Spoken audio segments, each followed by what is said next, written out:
මේ ඔබේ ජයග්‍රහණය සඳහායි.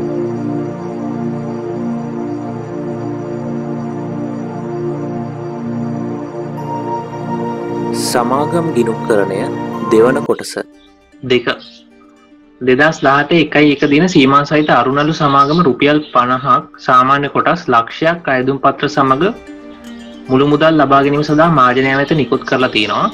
අයදුම් පත්‍ර බාර ගැනීම 2018 1.31 දින අවසන් වුණාලු. එදින වනට කොටස් 2,50,000ක් සඳහා මුදල් ලැබී තිබුණි. අවශ්‍ය වන්නේ හෙට සිද්ධිය උපයෝගී කරගෙන පහත ප්‍රශ්නවලට අදාළ පිළිතුරු සපයන්න. අයදුම් පත්‍ර සමග ලද මුදල කීයද අහනවා. එතකොට 2,50,000ක් සඳහා මුදල් ලැබිලානේ. කොටස් 2,50,000. එතකොට ලද මුදල වෙන්නේ 2,50,000 වැඩි කිරීම 50. කොටසක ප්‍රතිෂ්ඨාව 50යිනේ. කීයද එන්නේ? හරි. එතකොට මේකේ අයදුම් පත්‍ර සමග ලද මුදල එන්නේ 2,50,000ක් නේ අයදුම් පත්‍ර ඇවිල්ලා තියෙන්නේ. කොටසක ප්‍රතිෂ්ඨාව රුපියල් 50යි නැත්නම් නිකුතු මිල රුපියල් 50යි. එතකොට 50 ගානේ 2,50,000 12,500ක් හම්බෙලා තියෙනවා. ප්‍රතික්ෂේප කළ අයදුම් මුදල කීයද? ඒතර ප්‍රතික්ෂේප කරන්නේ ප්‍රතික්ෂේප කළ මුදල. ප්‍රතික්ෂේප කර මුදල වෙන්නේ කීයද? 1,50,000ක් වැඩියෙන් හම්බෙලා තියෙනවානේ. එතකොට 1,50,000 වැඩි කිරීම 50. මේක තමයි ප්‍රතික්ෂේප වෙන්නේ. බලන්න කීයද කියලා.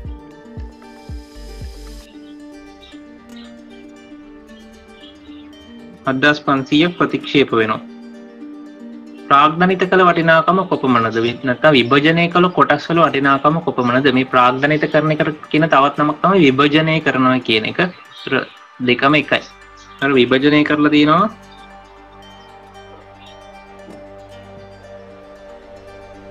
ප්‍රාග්ධනිත කළ වටිනාකම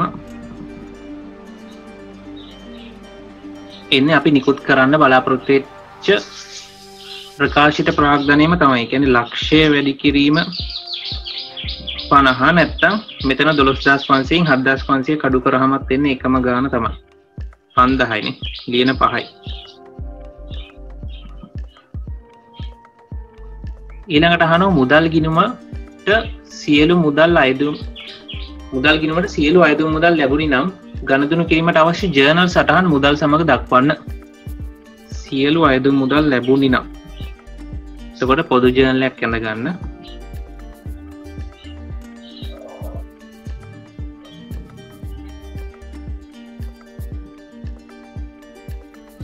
පොදු ජර්නලය මුලින්ම මුදල් ලැබෙනවා. අපිට මුදල් ලැබෙන්නේ මෙතන 12,500ක් නේ. මේක දහස් වලින් හදමු රුපියල් 1000. මුදල් ලැබෙනකොට මුදල් ගිණුම හර 12,500යි කොටස් නිකුතු ගිණුම බෙර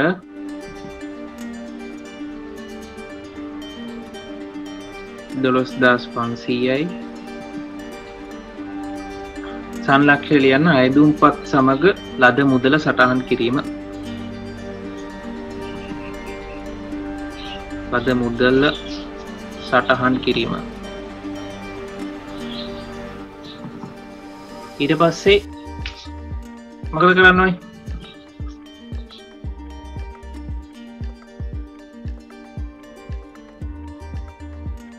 ප්‍රතික්ෂේප කරනවා ආපහු යවන්න ඕනේ නේ. ඒතර ප්‍රතික්ෂේප කරන එක 7,500 නේ. එතකොට මුදල් ගිණුම බැර කොටස් නිකුතු ගිණුම හර. කොටස් නිකුතු ගිණුම හර වෙනවා 7,500ක්. මුදල් ගිණුම බැර වෙනවා 7,500ක්. සංලක්ෂය වැඩිපුර ලද අයදුම්පත් ප්‍රතික්ෂේප කර යැවීම. වැඩිපුර ලද අයදුම්පත් ප්‍රතික්ෂේප කර යැවීම. ඊට පස්සේ අපිට අවශ්‍ය ප්‍රාග්ධන මුදල ප්‍රාග්ධනිත කරන්න ඕනේ. ද ප්‍රාග්ධනිත කරන්නේ මිලියන 5නේ. කොටස් නිකුතු ගිණුම හර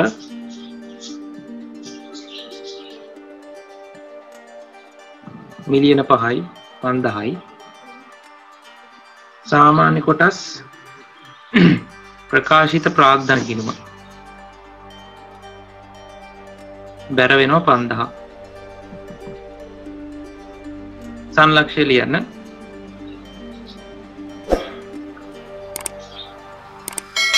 ලද මුදල් ප්‍රාග්ධනිත කිරීම නැත්නම් ප්‍රකාශිත ප්‍රාග්ධනය සටහන් කිරීම.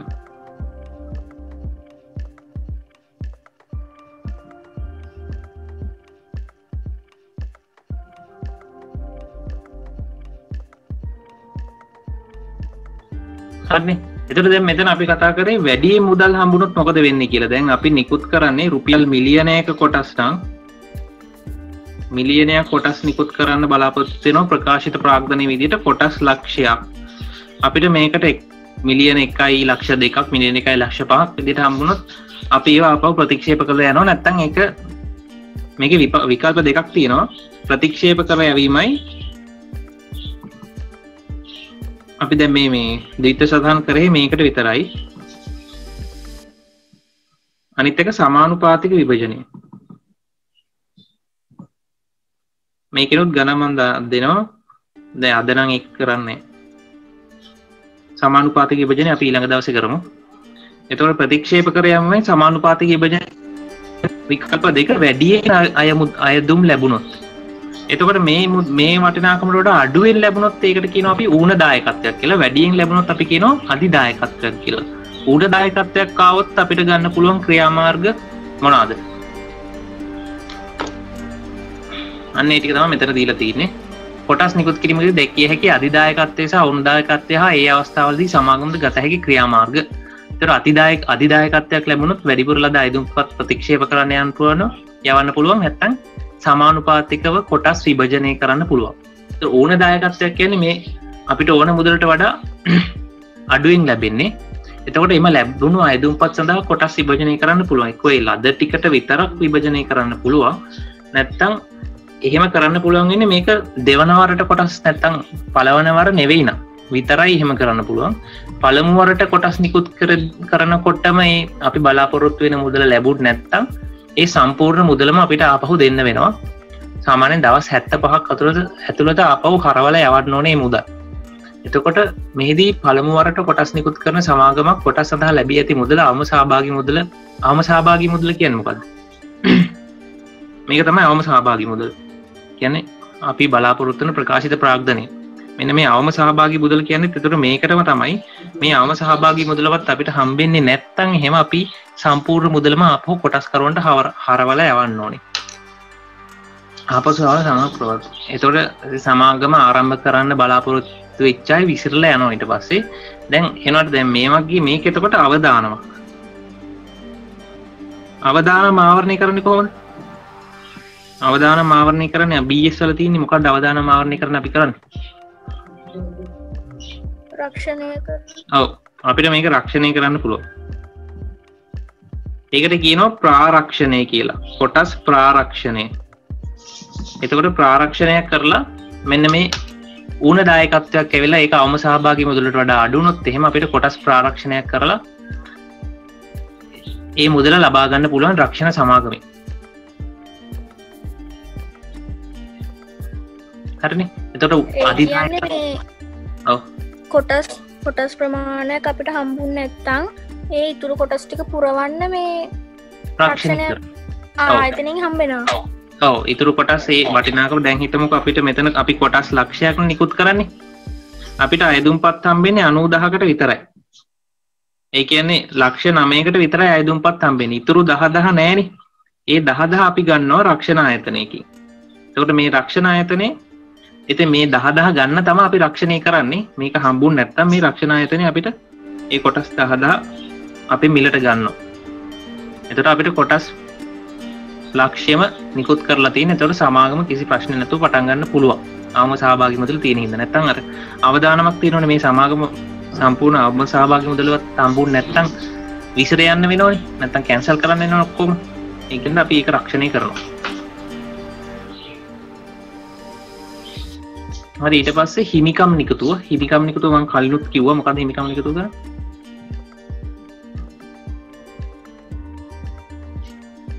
කොටස් නිකුත් කරන ප්‍රධාන ක්‍රම 3යි ප්‍රසිද්ධ නිකුතුව, හිමිකම් නිකුතුව, ප්‍රසාද නිකුතුව නැත්නම් සංචිත ප්‍රාග්ධනීකරණය. ඒතකොට හිමිකම් නිකුතුව කියන්නේ දැනට ඉන්න කොටස් හිමියන්ට අලුතෙන් කොටස් මහජනතාවට කොටස් නිකුත් කරන්නේ දැනටමත් ඉන්න කොටස් හිමියන්ට කොටස් ටිකක් නිකුත් කරනවා. ඒක තමයි හිමිකම් නිකුතුව කියන්නේ. එතකොට මුදල් වැඩි වෙනවා ප්‍රාග්ධනයක් වැඩි වෙනවා සමාගමේ. සීමිත සමාගම දැනට සිටින සාමාන්‍ය කොටස් හිමියට මුදල් අය කරගෙන කිසියම් අනුපාතයකට කොටස් නිකුත් කිරීම. ඒතර මේකේ දීත සටහන වෙන්නේ මුදල් ගිණුම හර සාමාන්‍ය කොටස් ප්‍රකාශිත ප්‍රාග්ධන ගිණුම බැර වෙන එකදී කොටස් නිකුත් ගිණුමක් ඕන වෙන්නේ නැහැ. මොකද අධිදායකත්ව උණ දායකත්ව වෙන්නේ නැහැ. මොකද දැනට ඉන්න කොටස් හිමියට නිකුත් කරන්නේ. ඒකින්ද අර తాවකාලික ගිණුම අපිට අවශ්‍ය වෙන්නේ නැහැ. ඒ తాවකාලික ගිණුම අපිට ඕන වෙන්නේ අර අධිදායකත්ව උණ දායකත්ව වෙන හින්දා. ඒතර මෙතනදී ඒක ඕනේ නැහැ. මුදල් ගිණුම හර සාමාන්‍ය කොටස් ප්‍රකාශිත ප්‍රාග්ධන ගිණුම බැර කරන්න පුළුවන්. ඊට පස්සේ සංචිත ප්‍රාග්ධනීකරණය කියන්නේ නැත්නම් ප්‍රසාද නිකුතෝ කියන්නේ දැනට ඉන්න කොටස් හිමියන්ට මුදල් අය කර ගැනීමකින් තොරව අපේ දැනට තියෙන සංචිත භාවිතා කරලා ඒගොල්ලන්ට කොටස් නිකුත් කරනවා. ඒතකොට තියෙන සංචිත මොනවාද? සංචිත වර්ග ටිකක් කියන බලන්න.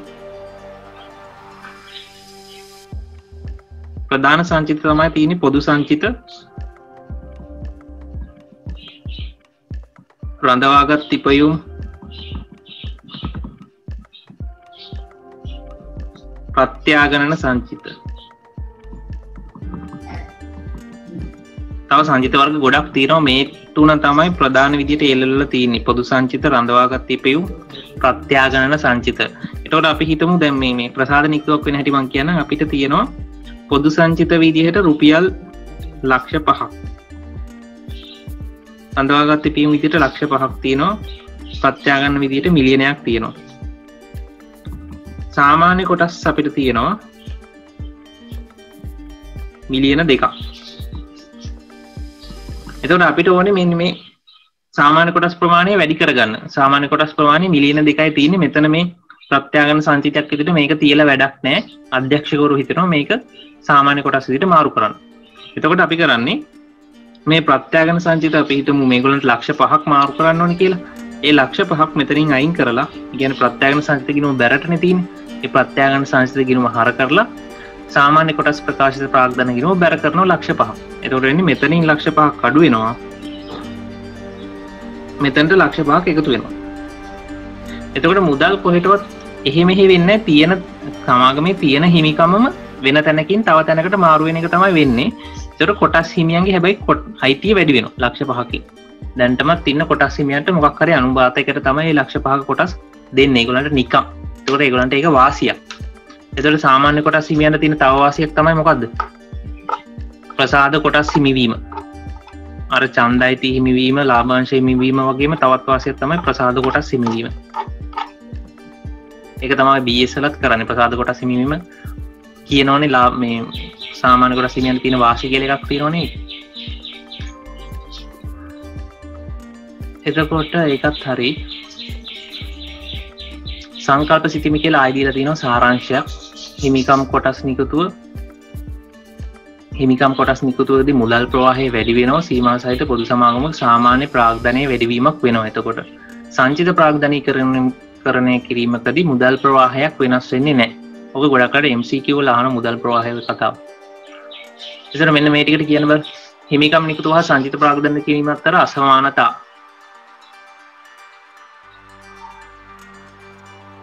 හිමිකම් නිකුතුවේදී සහ සංචිත ප්‍රාග්ධනය කිරීමේදී මුදල් ප්‍රවාහයට මොකද වෙන්නේ?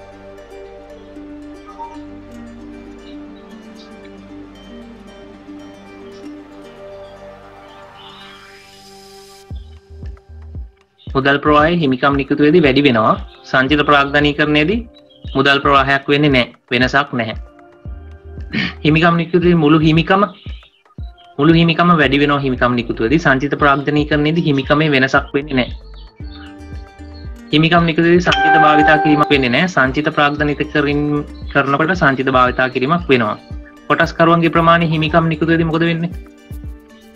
කොටස්කරුවන්ගේ ප්‍රමාණය කොටස්කරුවන් ගණන වෙනස් වෙන්නේ නැහැ. හිමිකම් නිකුත දැන්ටම ඉන්න කොටස් හිමියන්ට නිකුත් කරන්නේ. ඒතර සංචිත ප්‍රාග්ධනිත කිරීමකදී කොටස්කරුවන්ගේ ප්‍රමාණය වෙනස් වෙන්නේ නැහැ. දැනටමත් ඉන්න කොටස් හිමියන්ට නිකුත් කරන හින්දා. ඒතර ප්‍රසිද්ධ නිකුතුවකදී විතරයි කොටස්කරුවන්ගේ ප්‍රමාණය වෙනස් වෙන්නේ. හිමිකම් නිකුතුව සංචිත ප්‍රාග්ධනිත කිරීම අතර සමාන ලක්ෂණ මොනවාද? දැනටමත් ඉන්න කොටස් හිමියන්ට නිකුත් කරනවා.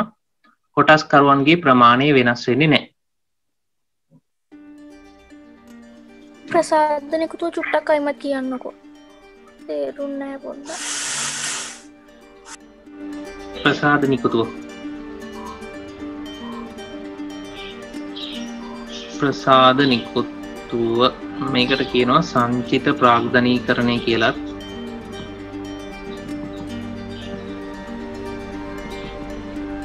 එතකොට ප්‍රසිද්ධ නිකුතුවක් කියන්නේ මම තුනමයි කියන්නකො. ප්‍රසිද්ධ නිකුතුවක් කියන්නේ දැනට ඉන්න කොටස් හිමියන්ට නෙමෙයි මහජනතාවටනේ.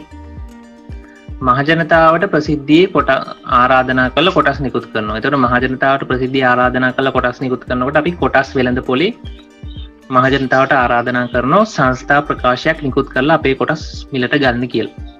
හිමිකම් නිකුතුවේදී ඉන්නේ දැනටමත් ඉන්න කොටස් හිමියන්ට විතරයි ඒක දෙන්නේ. එතකොට ඒගොල්ලෝ මුදල් දීලා හිමිකම් නිකුතුවේදී කොටස් ගන්නවා. ප්‍රසාද නිකුතුවේදී කොටස් හිමියන් අපිට මුදල් දෙන්නේ නැහැ. අපි ඒගොල්ලන්ගේ මුදල් ඉල්ලන්නෙත් නැහැ. අපි කරන්නේ අපේ සමාගමේ දැනට තියෙන සංචිත කියන්න මොනවද? දැන් අපි ඔය හවුල් ව්‍යාපාරවල අපි උපයන සම්පූර්ණ ලාභයම හවුල්කරුවන් අතර බෙදලා දෙනවනේ. අර විසර්ජන ගිණුමේ අන්තිමට එන සම්පූර්ණ ශුද්ධ ලාභයම හවුල්කරුවන්ට බෙදලා දෙනවා. කොහොමද බෙදලා දෙන්නේ? ප්‍රාග්ධනපුරී ලාභ කොටස් හවුල් වේතන කියලා කොටස් තුනකට බෙදලා යනවනේ. එතකොට ඉතුරු වෙන්නේ නැහැ. බිඳුවනේ ඉතුරු වෙන්නේ අන්තිමට. දැන් සමාගම් වල එහෙම නැහැ. සමාගම්වල උපයන සම්පූර්ණ ශුද්ධ ලාභය කොටස්කරුවන්ට ලාභාංශ විදිහට බෙදලා දෙන්නේ නැහැ. අපි හිතමු දැන් ලාභයක් උපයනවා කියලා රුපියල් මිලියන එක ලාභයක් උපයනවා. එතකොට මිලියන එක ලාභයක් ඉපිවුවම අධ්‍යක්ෂකවරු තීරණය කරනවා මේකෙන් ලාභාංශ විදිහට ප්‍රකාශයට පත් කරන්න ලක්ෂ 5ක් විතරක්. එතකොට මේ ලක්ෂ 5 විතරක් ලාභාංශ විදිහට දැන්ට ඉන්න කොටස්කරුවන්ට බෙදලා යනවා. මේ කොටස්කරුවෝ ඉන්නවා. මේගොල්ලන්ට මේ ලක්ෂ 5 බෙදලා යනවා. කොටස්කරුවන් ලක්ෂයක් ඉන්නවා කියලා හිතන්නකෝ. එතකොට ලක්ෂයක් ඉන්නකොට එක්කෙනෙක්ට රුපියල් 5 ගානේ. ඒ කියන්නේ එක කොටසක් තියෙන එක්කෙනෙක්ට රුපියල් 5ක ලාභාංශයක් හම්බෙනවා. ඒක තමයි මෙතන වෙන්නේ. ඊට පස්සේ මේ දැන් ලාභය රුපියල් මිලියනයයි ලාභාංශ විදිහට ලක්ෂ 5ක් බෙදලා දුන්නානේ. ඉතුරු ලක්ෂ 5ට මොකද වෙන්නේ? ඉතුරු ලක්ෂ 5 සමාගමේ හිමිකම විදිහට අපි තියාගන්නවා. හිමිකම විදිහට අපි තියාගන්නවා කියන්නේ ඒකට අපි කියනවා සංචිතයක් කියලා. එතකොට අධ්‍යක්ෂකවරු තීරණය කරනවා මේ වසරේ උපයන රුපියල් මිලියන එක ලාභයෙන් ලක්ෂ 5ක් ලාභ විදිහට කොටස්කරුවන්ට දීලා ඉතුරු ලක්ෂ 5 සමාගමේම සංචිත විදිහට තියාගන්න. එතකොට ඒගොල්ලෝ කියනවා මොන සංචිතයද මාරු කරන්නේ? සාමාන්‍යයෙන් පොදු සංචිත වලට තමයි මේ වගේ එකක් මාරු කරන්නේ. ඒතර පොදු සංචිත විදිහට මේ ලක්ෂ 5 තියාගන්නවා. ඒතර පොදු සංචිත විදිහට ඔය ලක්ෂ 5 ටිකක් කල් අවුරුද්දක් දෙකක් තියන් ඉන්නකොට මේගොල්ලන්ගේ දැන් සාමාන්‍ය කොටස් ප්‍රාග්ධනය තියෙනවනේ. සාමාන්‍ය කොටස් ප්‍රාග්ධනය ප්‍රසිද්ධ නිකුතුකදී රැස් කරගත්ත ප්‍රාග්ධනය රුපියල් මිලියන 2ක් තියෙනවා. මම මේ උදාහරණ ගන්නෙ. රුපියල් මිලියන 2ක් මේගොල්ලන්ගේ ප්‍රාග්ධනය දැනට තියෙනවා. දැන් මේක අවුරුදු 2ක් විතර ගියාට පස්සේ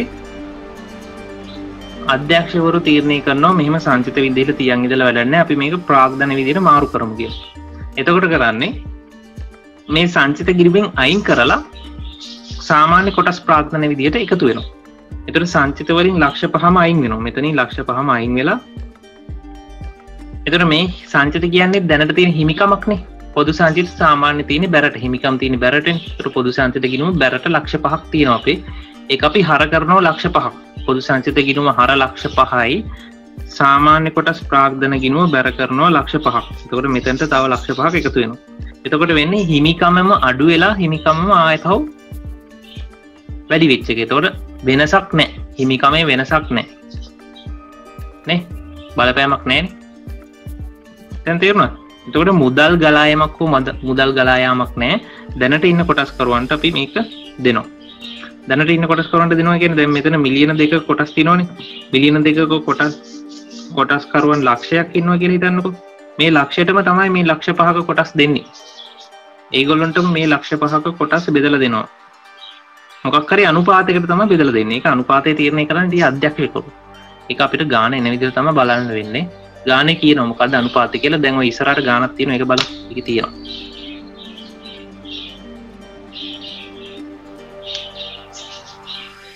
තේරුණාද? ඔව්. හරි.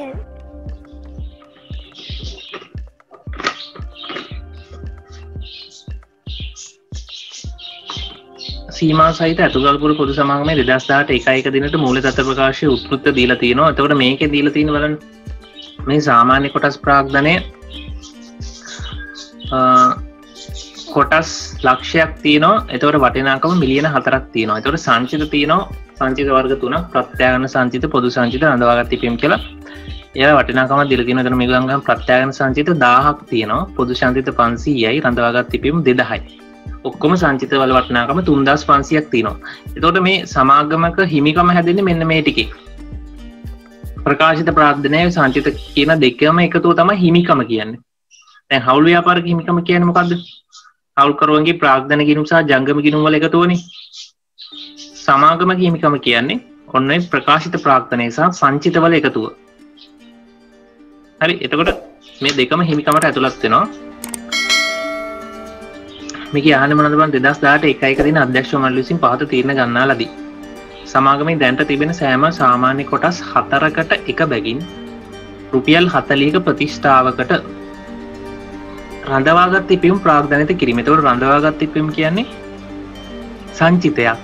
සංචිතයක් ප්‍රාග්ධනිත කරනවා කියන්නේ ප්‍රසාද නිකුතයක් උතර තියෙන නැත්නම් සංචිත ප්‍රාග්ධනීකරණයක් තමයි මෙතන තියෙන්නේ. දෙක සංචිත ප්‍රාග්ධනිත කිරීමට පෙර පැවති සාමාන්‍ය කොටස් 5කට එක බැගින් රුපියල් 50ක ප්‍රතිෂ්ඨාවක් මත හිමිකම් කොටස් නිකුතුවක් කිරීම. එතකොට මේගොල්ලෝ මෙතන කොටස් නිකුතු දෙකක් කරනවා. පළවෙනි එක ප්‍රසාද නිකුතුව, දෙවෙනි එක හිමිකම් නිකුතුව. අවශ්‍ය වන්නේ ඉහත ගනුදෙනු හා සිද්ධීන්ට වලට අදාළ ජර්නල් සටහන් දැක්වීම, ඉහත ගනුදෙනු හා සිද්ධි වලට අදාළ ලෙජර් ගිණුම් පිළියෙල කිරීම, ඉහත ගනුදෙනු හා සිද්ධි වාර්තා කිරීම පසු මූල තත්ත්ව ප්‍රකාශයේ උද්ෘතයන් දැක්වීම. එතකොට අපි මුලින්ම ජර්නල් සටහන් පොදු ජර්නලයක් ඕනේ.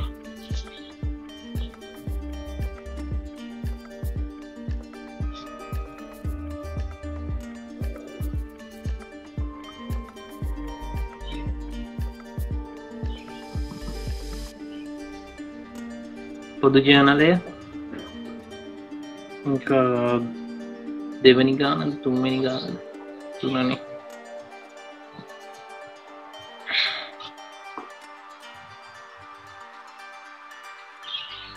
ලෙජර් ගිණුම්. එතකොට ලෙජර් ගිණුම් අපිට ඕනේ. ලෙජර් ගිණුම් අපි පොදු ජර්නලය හදන ගමන් හදාගමු.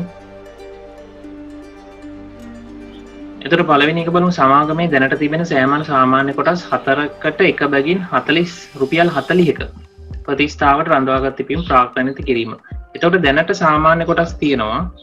පෙර වැඩවල හදාගන්න. පෙර වැඩවල දැනට සාමාන්‍ය කොටස් සාකෝ තියෙනවා ලක්ෂයක්. කොටස් ගණන ලක්ෂය වටිනාකම නෙමෙයි. කොටස් ගණන ලක්ෂයක් තියෙනවා. මේගොල්ලෝ තීරණය කරනවා 4න් එකකට රඳවාගත් තිබීම ප්‍රාග්ධනිත කරා. එතකොට 4න් එකක් කියන්නේ මේක 4න් බෙදලා එක්කෙනෙකුට බලන්න. එතකොට කොටස් කීයක් එනවද කියලා 25000 නේ. එතකොට කොටස් 25000ක් අපි රඳවාගත් තිබීම් විදියට නිකුත් කරනවා කියන එක තමයි උතනින් කියන්නේ. නැත්නම් වෙන විදියට කිව්වොත් කොටස් 4ක් තියෙන එක්කෙනෙකුට එක කොටසක් සමාගම විසින් නොමිලේ ලබා දෙනවා. හරි. කොටස් 4ක් තියෙන එක්කෙනෙකුට එක කොටසක් නොමිලේ දෙනවා. ඒක තමයි අනුපාතයෙන් අදහස් වෙන්නේ. ඒතර ඔක්කොම කොටස් 25000ක් අපි නිකුත් කරනවා රඳවාගත් තිබීම් ප්‍රාග්ධනිත කරලා. එතකොට මේකේ වටිනාකම බලන්න. ප්‍රතිෂ්ඨාව රුපියල් 40 නේ. එතකොට 25000 වැඩි කිරීම 40. වටිනාකම රුපියල් වලින් එනවා.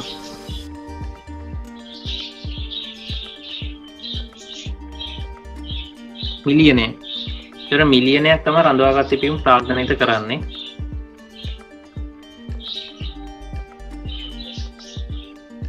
හරි. ප්‍රසාද නිකුතුව මිලියනයක් කරනවා. එතකොට දැන් මේකේ මොන සංචිතේ භාවිතා කරලාද අපි ප්‍රසාද නිකුතුව කරන්න කියලා අපිට ගානේ දෙනවා. එක්ක රඳවාගත් තිබීම වෙන්න පුළුවන්, නැත්නම් ප්‍රත්‍යාගන සංචිත වෙන්නත් පුළුවන්, පොදු සංචිත වෙන්නත් පුළුවන්. දැන් මෙතන අපිට ගානේ කියලා තියෙන්නේ රඳවාගත් තිබීම කියන සංචිතේ භාවිතා කරලා ප්‍රසාද නිකුතුවක් කරන්න කියලා. එතකොට අපි රඳවාගත් තිබීම වලින් තමයි අඩු කරගන්නේ. එතකොට දැනට අපේ රඳවාගත් තිබීම 2000ක් තියෙනවා. අපි ওই 2000න් 1000ක් සාමාන්‍ය කොටස් විදියට නිකුත් කරනවා. හරි. එතකොට ඇත්තටම මෙතන කොටස් 25000ක් නිකුත් කරනවා. දැන් එතකොට සාමාන්‍ය කොටස් මේක නිකුත් කරාට පස්සේ 1,25,000ක් වෙනවා. දැන් දිත්ත සටහන ලියමු. රඳවාගත් තිපීම් ගිණුම හර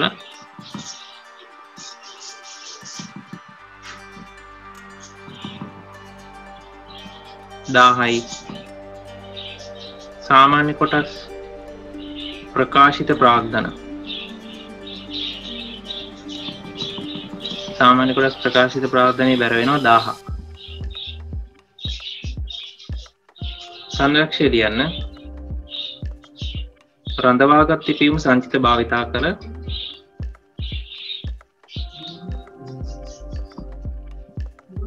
සංචිත භාවිතා කර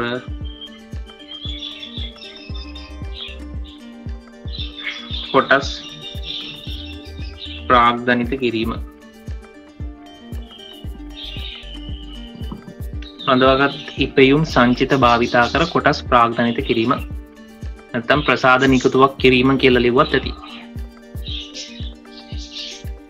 සංචිත ප්‍රාග්ධනීකරණය කියලා ලිව්වත් හරිය. එතකොට දැන් අපේ සාමාන්‍ය කොටස් වැඩි වුණා දැන් ඈ. දැන් අපි මේත් එක්කම ලෙජර් ගිණුමුත් අඳගමු. ඔතනට ඕනේ ලෙජර් ගිණුම අපිට රඳවාගත් ඉපයුම් ගිණුම ඕනේ. සාමාන්‍ය කොටස් ප්‍රකාශිත ප්‍රාග්ධන ගිණුම ඕනේ. ඔය දෙකනේ වෙනස් වුනේ.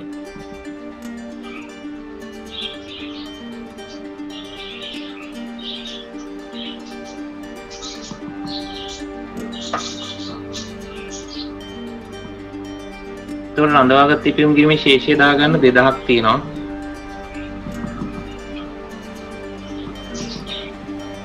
සාමාන්‍ය කොටස් ප්‍රකාශිත ප්‍රාග්ධනයේ ශේෂය දාගන්න 4000යි. ශේෂයේ ඉගිල්. හරි දැන් අපි මේ ද්විත සටහන මේකේ සටහන් කරමු. රඳවාගත් තිපීම් වලින් අපි ප්‍රසාද කොටස් විදිහට මිලියනයක් මාරු කරනවා. ඒ කියන්නේ 1000ක් රඳවාගත් තිපීම් ගිණුම හර සාමාන්‍ය කොටස් ප්‍රකාශිත ප්‍රාග්ධන ගිණුම බැර කරනවා 1000ක්. රඳවාගත් ඉපයුම් කියලා. එතකොට සංචිත ප්‍රාග්ධනීකරණය කියන්නේ ඕක තමයි. ප්‍රසාද නිකුත කියන්නේ ඕක. හරි නේද?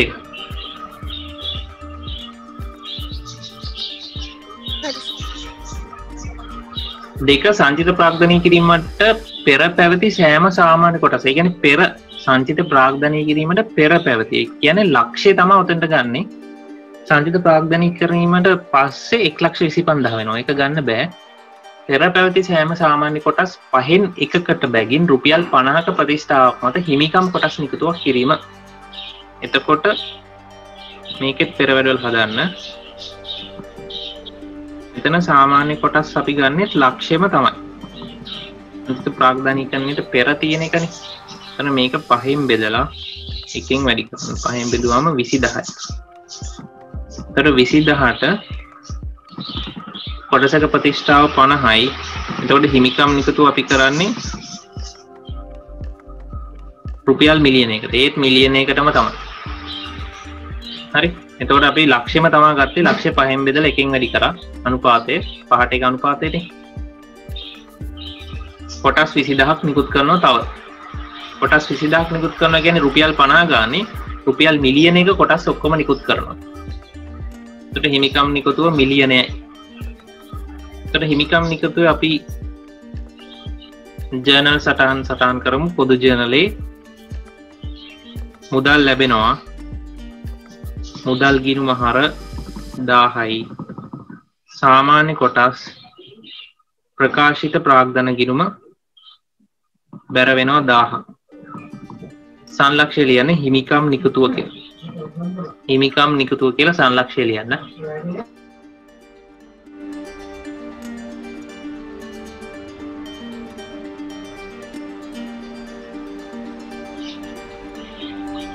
හිමිකම් නිකුතුවක් සිදු කිරීම.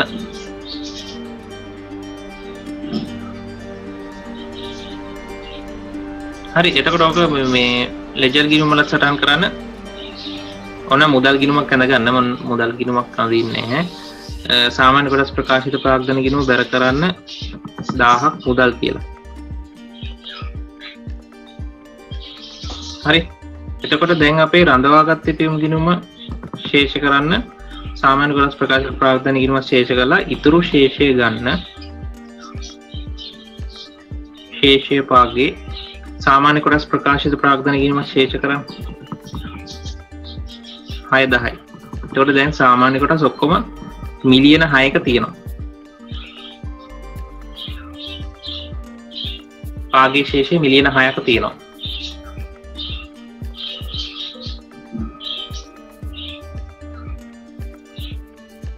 තුන්වෙනි එකෙන් අපිට ඉල්ලන ඕනේ මූල තත්ත්ව ප්‍රකාශයේ උද්ෘතයන්. එතකොට මූල තත්ත්ව ප්‍රකාශයේ උද්ෘත අපිට දෙන්න පුළුවන් මෙතනදී හිමිකම් උද්ෘත විතරයි. දැන් ලියන්න මූල තත්ත්ව ප්‍රකාශය උද්ෘතය කියලා. ඒක දෙන්න පුළුවන් හිමිකම් වලට විතරයි. හිමිකම් වලට අපි උද්ෘතය දානවා ප්‍රකාශිත ප්‍රාග්ධනය සාමාන්‍ය කොටස් 410යි ආයි යට ලියන සංචිත මගේ මෙතන ඉඩ නැහැ.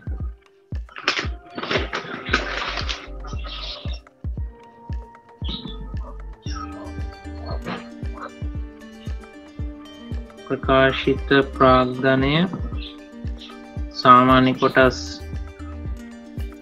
410යි සංචිත දැන් තියෙන්නේ ප්‍රත්‍යාගන සංචිත වෙනසක් උන්නේ 1000ම තියෙනවා. පොදු මෙතන 4000 නෙමෙයි සෝරි 6000යි 6000 නේ අතන පොදු සංචිත වෙනසක් උන්නේත් නෑ 500යි රඳවාගත් තිපේ වෙනස් වුණා 1000 වුණා. එතකොට මුළු සංචිත ප්‍රමාණය තියෙනවා මෙතන 2500ක්.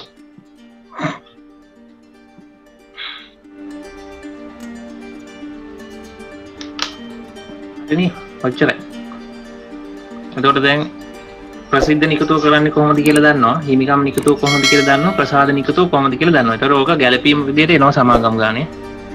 හැමදාම එන ගැළපීමක්. ඒක ඒ කියන්නේ හැම ගානෙම තියෙනවා. මේ හතරවෙනි ගාන හදන්න ටික හෝම්වර්ක් කරන්න. සාමාන්‍ය කොටස් දැන් මෙතන වර්ණීය කොටස් තිබ්බොත් වර්ණීය කොටසත් මෙතනට දාලා එතකොට දෙකේම එකතුව මේ පැත්තට දාලා එකතුව ගන්න යටට. එතකොට මුළු හිමිකම එනවා 8500යි. එතකොට කලින් සමාගමේ මුළු හිමිකම තිබ්බේ මෙතන 4000යි 3500යි 7500 නේ. දැන් ඒක 8500යි. 1000කින් විතරයි වැඩි වෙලා තියෙන්නේ. අර ප්‍රසාද නිකුතුව කරපු 1000න් වැඩි උන්නේ නැහැ. ඒතර වැඩි උනේ හිමිකම් නිකුතුව 1000න් විතරයි. කියන්නේ මුදල් අපිට පිටින් ආවේ හිමිකම් නිකුතුවේ 1000 විතරයි. ප්‍රසාද නිකුතුවෙන් මුදල් ප්‍රවාහයක් වෙන්නේ නැහැ. මෙතනින් මෙතනට මාරු වෙන එක විතරයි වෙන්නේ. මේක මේ උද්ෘතයක් හින්දා ශේෂ කරන්න ඕනේ. ඊට පස්සේ ඊළඟට තියෙන්නේ ආදායම් බදු ගැලපීමයි කල් බදු ගැලපීමයි ප්‍රත්‍යාගන ගැලපීමයි. ඊළඟ දවසේ එතකොට අර සමානුපාතික විභජනයත් කරනවා. සමානුපාතික විභජනයයි ආදායම් බදු ගැලපීමයි කල් බදු ගැලපීම ප්‍රත්‍යාගන ගැලපීම කරනවා. ඒක තුනම එක දවසේ කරන්න බෑ. සමානුපාතික විභජනය ආදායම් බදු ගැලපීම එක දවසක කරන්න පුළුවන්. කල් බදු ගැලපීම DPU ප්‍රමිතෙත් එක තමයි කරන්නේ. මේ DPU ප්‍රමිත ටියුට් එක මම වෙනම දෙන්නම්. ප්‍රමිත ටියුට් එක මේ ඔබේ ජයග්‍රහණය සඳහායි. උසස් පෙළ ගිණුම්කරණය Zoom මාධ්‍ය ඔස්සේ ඔන්ලයින් පන්ති සඳහා අදම විමසන්න.